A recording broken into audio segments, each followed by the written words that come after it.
You have struggled with your followers just hanging around instead of making them your client or customers, then this video is for you. We're going to be talking about cleaning up your highlights to attract your ideal client.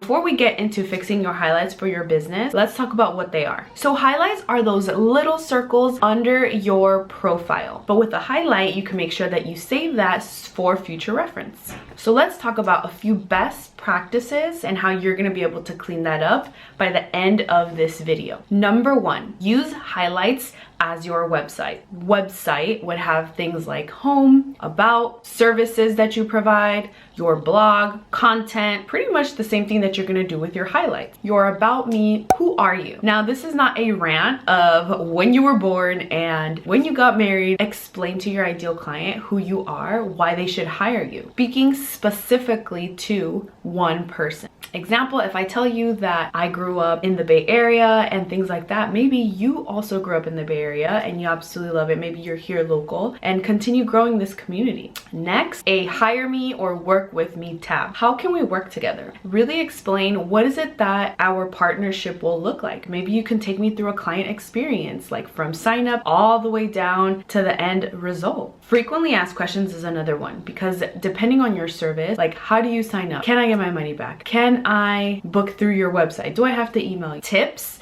can be from your industry. If you're a fitness professional, maybe giving some quick tips on workouts. Tips so they can see, okay, this girl knows what she's talking about. I like it. I like her style. Let's get on a call. A contact highlight, a questionnaire, a booking site like Calendly, an appointment before they even get to book with you. Results. So I have one of those specifically for my product because I want to show before and after results of what my product does. Results, non-negotiable. You need that. So that was number one. Use your highlights as your website. Number two is creating these highlights. Let me show you a few ways to make some highlights, but you're just gonna create them. Here is another one. Her name is Amy. She's also in the online space, and she actually had these designed by her designer. She has a whole team.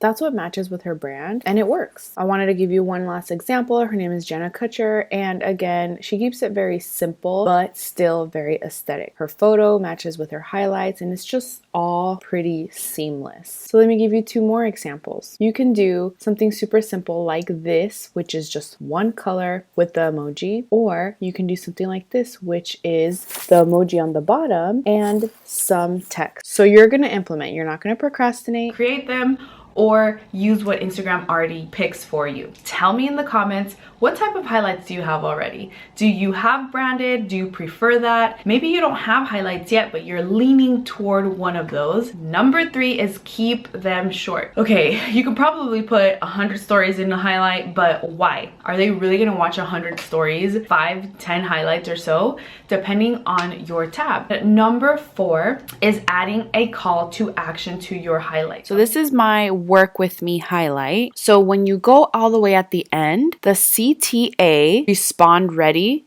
to do it now. So she's gonna respond ready, and I'm gonna know that, okay, she's coming from the work with me. And I added an extra one just in case. It's one of my reels that I put into my highlight with a little GIF that says DM me. Once you're done with your highlights, I want you to tag me at Tania MB Herrera because I wanna see your highlights. I wanna give you some feedback, and I will see you in the next video.